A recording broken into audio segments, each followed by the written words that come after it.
말씀을 읽었는데요. 좀 충격적이고 마음을 무겁게 하는 말씀입니다. 오늘 생명의 삶의 주제 말씀도 세속적인 성전을 향한 거룩한 분노라는 주제입니다. 예수님께서 예루살렘 성전 뜰에서 소와 양과 비둘기 파는 사람들과 돈을 바꾸는 두로의 세계를 이제 은으로 바꾸는 환전사들이 앉아 있는 걸 보시고 노끈으로 채찍을 만들어 휘두르면서 양과 소와 함께 그 사람들을 성전에 내쫓으시고 환전상들의 돈을 쏟아버리시고 아주 좌판을 뒤엎으시는 그런 광경이 나오고 있습니다. 여기서 우리는 반드시 물어봐야 합니다. 예수님은 왜 이렇게 분노하신 것일까? 왜 이렇게 화가 나신 것일까? 어떤 죄인도 용납하시고 온 인류의 죄를 대신 지시고 십자가에서 죽으신 그 예수님께서 이처럼 분노하신 이유가 뭘까요? 이것만큼은 정확하게 알고 넘어가야 하겠습니다. 한마디로 말하면 겉과 속이 다른 신앙생활에 대한 진노입니다. 거룩한 분노입니다. 예수님께서 내어 쫓으신 이 짐승들은 성전 뜰에서 팔았던 짐승들입니다. 하나님께 제사 드릴 때 바치는 제물이었어요. 상인들은 예루살렘에서 멀리 떨어진 곳에서 오는 사람들이 굳이 제물을 가지고 오지 않고 성전 뜰에서 제물을 사도록 돕는 사람들이었고요. 환전산들도 마찬가지입니다. 성전세를 내도록 도와주는 사람들이었습니다. 그런데요, 겉으로만 하나님께 제사 드리는 것을 돕는 것뿐이지요. 실제로는 저들의 마음속에 탐욕의 죄를 짓고 있었다는 사실입니다. 당시 제사장들은 사람들이 가지고 온 재물은 무조건 흠을 잡아서 불합격을 시키고요. 오직 성전 뜰에서 산 것만을 제물로 받아주는 거예요. 그러니까 장사꾼들은 막대한 이익을 거기서 얻었고요. 그것이 제사장, 종교 지도자에게 흘러 들어갔던 것입니다. 그러니까 겉에서 보는 모습과 속이 완전히 달랐던 것입니다. 그러면 성전은 더 이상 성전의 역할을 할 수가 없게 됩니다. 사람이 하나님께 나아갈 길이 막히는 거예요. 예수님은 성전을 "내 아버지의 집이라"라고 오늘 본문 우리 16절 말씀은 말씀해 주고 있어요. 비둘기 파는 사람들에게 이르시되 "이것을 여기서 가져가라. 내 아버지의 집으로 장사하는 집을 만들지 말라." 하시니 이랬습니다. 그러니까 성전은 타락한 인간이 하나님을 만날 수 있도록 허락된 곳이었습니다. 인간의 속죄함을 받는 곳. 하나님께 예배하고 감사하고 기도하라고 하나님께서 정해 두신 곳입니다. 그러니 성전은 하나님 백성에게는 영적 생명줄인 것입니다. 그러니까 성전은 하나님의 거룩한 전인 것입니다. 이 성전이 더럽혀지면 이스라엘 백성은 망하고 죄를 짓게 되는 거예요. 구원의 길이 막히고 은혜의 길이 막히기 때문에. 이 성전은 올 인류의 속죄주이신 예수님 자신을 예표하고 있습니다. 오늘 본문 21절 말씀 보시기 바랍니다. 그러나 예수는 성전된 자기 육체를 가리켜 말씀하신 것이라. 그 성전을 성전되지 못하게 만들었기 때문에 예수님께서 그토록 진노하신 것입니다. 사랑하는 여러분, 성전이 성전되지 않으면 형식적인 종교 생활을 하고 있었다는 얘기예요. 여러분 이게 무서운 것입니다. 이걸 알아야 합니다. 겉으로는 하나님 믿는 것처럼 보이지만 실제로는 돈을 섬기고 세상을 섬기고 있는 거예요. 그 원래 모양이. 이런 종교 생활 하는 많은 사람들이 이 율법 생활이 심각한 것은 마음이 중요함을 모르는 것이 문제입니다. 그러니까 그게 죄인 줄 모른다는 사실이에요. 여러분 우리가 잘 아는 사도행전 5 장에 아나니아 삽비라 부부가 나옵니다.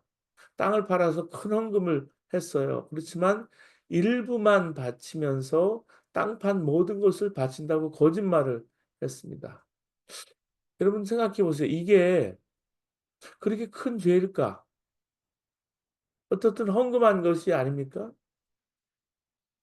여러분 지금을 살아가는 오늘 살아가는 우리들이 보면 우리의 경제관념에서 하나님께 바치는 것을 생각하면 이거는 큰 문제가 되지 않는다라고 생각해요.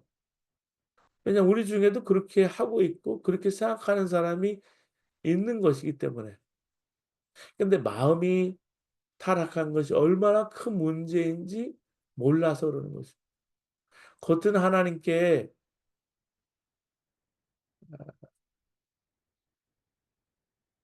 정말 잘하는 것처럼 보이지만 마음은 마귀에게 에 유혹받고 받쳐지는 거예요. 그래서 헌금하는 시간 죽어나간 것입니다. 여러분 교회가 이렇게 되면 은혜의 문이 막히고 구원의 역사도 그치게 됩니다. 형식적인 신앙생활이 얼마나 무서운지 이사야가 하나님의 책망을 전하였습니다. 여러분 이사야 4장 11절부터 14절까지 여러분 제가 읽겠습니다. 너희의 무수한 재물이 내게 무엇이 유익하뇨?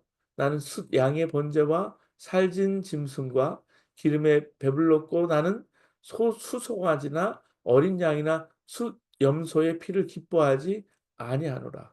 너희가 내 앞에 보이러 오니 이것을 누가 너희에게 요구하였느냐? 내 마땅한 내 마당만 밟을 뿐이니라. 헛된 재물을 다시 가져오지 말라. 분향은 내가 가증히 여기는 바요. 월삭과 안식일과 대회로 모이는 것도 그러하니 성회와 아울러 악을 행하는 것을 내가 견디지 못하겠노라. 내 마음이 너희의 월삭과 정한 절기를 싫어하나니 그것이 내게 무거운 짐이라 내가 지기에 곤비하였느니라. 너희가 손을 펼 때에 내가 내 눈을 너희에게서 가리고 너희가 많이 기도할지라도 내가 듣지 아니하리니 이는 너희의 손에 피가 가득함이라.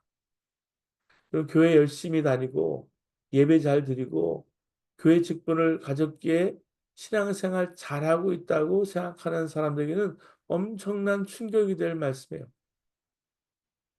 그런데 하나님께서는 겉으로 잘하는 것에 속지 않으십니다. 마음을 보시고요. 그 중심을 보신다라고 말씀해 주고 있어요. 마음이 타락하니까 예루살렘 성전이 무너졌었고요. 교회가 뒤집혀진 적도 여러 번 있었어요. 로마 캐톨릭 교회가 타락했을 때 종교 개혁이 일어났고요. 러시아 정교회가 타락했을 때 공산혁명이 일어났어요. 여러분, 지금을 살아가는 우리가 교회의 모습이 타락할 때 여러분 사회도 여러 가지 변화가 있는 것을 우리가 보게 됩니다. 2025년을 시작하는 우리도 여러분 이제 미국도 정권이 바뀔 것이고요. 또 한국도 마찬가지예요. 이렇게 탄핵 전국 속에서 우리의 마음이 하나님 앞에 있는지 우리는 점검해 봐야 합니다. 우리 마음 중심에 정말 예수님이 계신지 돌아봐야 한다는 말씀. 우아이지만요. 미국에서 인종차별이 심할 때 한 흑인이 예배 시간에 늦어서 가까운 백인 교회를 찾아가게 되었습니다. 교회 입구에 있던 백인 교회 안내원이 그 흑인이 교회에 들어가는 것을 막았어요. 그 흑인은 예배당 입구에 주저앉아 울었어.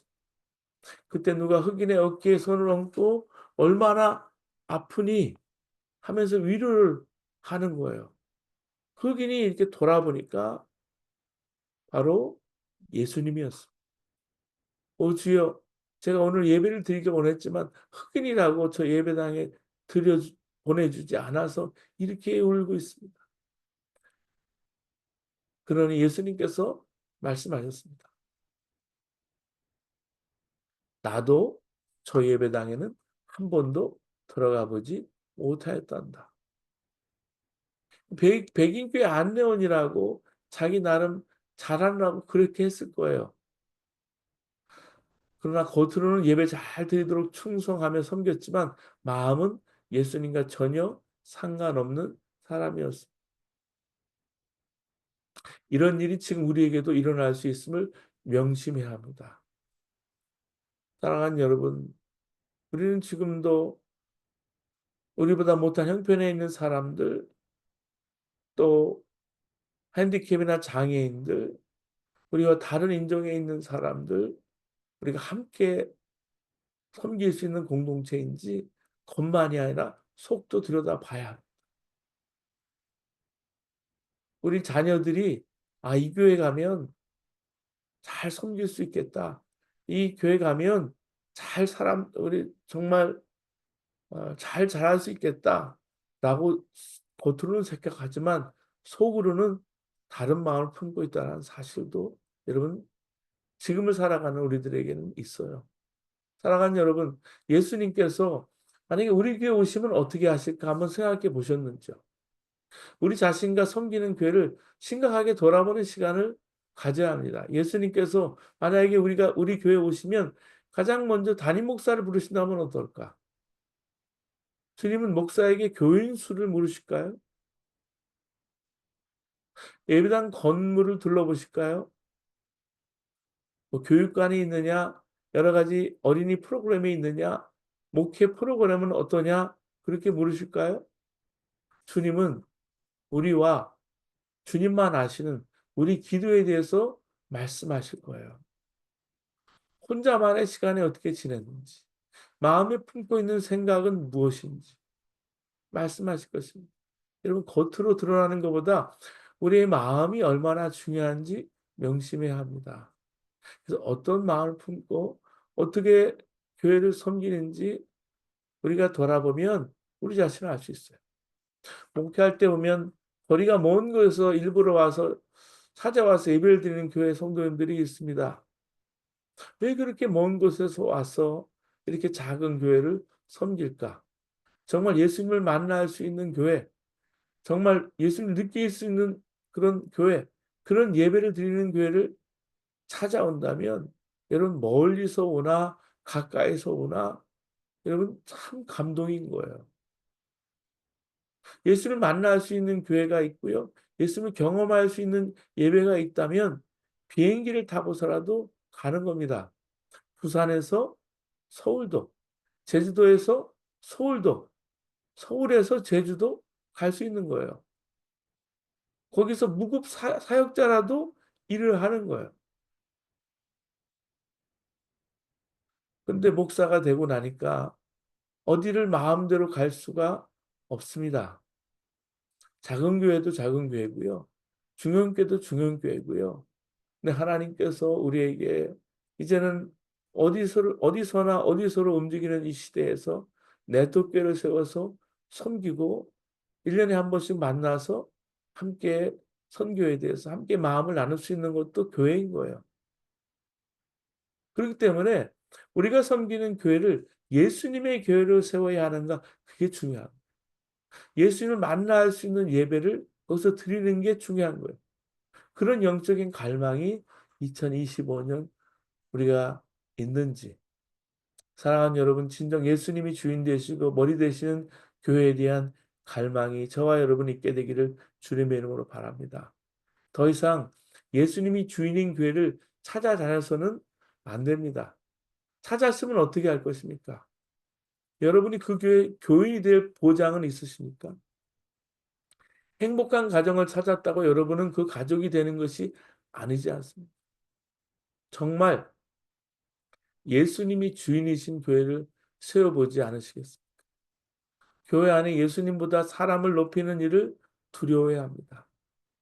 교회 안에서 자기를 드러내고 자기를 주장하고 자기 욕심을 채워서는 안 되는 거예요. 교회 직분을 자신의 명예로 여겨서는 안 됩니다. 교회 직분은 종이라는 의미입니다. 우리가 조심할 것은 교회 역사나 교인 수나 교회 건물이나 시설 등을 자랑하는 것입니다. 예수님께서 이 성전을 허물어라.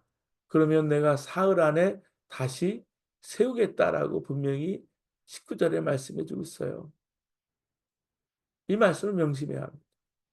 교회는 건물이 아니라 예수님 자신인 거예요. 이것을 잊어버릴 때 우리는 건물이나 시설이나 교단이나 프로그램, 예배 형식 등에 목을 매게 됩니다. 이게 아니면 정말 생명을 겨누는 경우를 저는 많이 봤어요.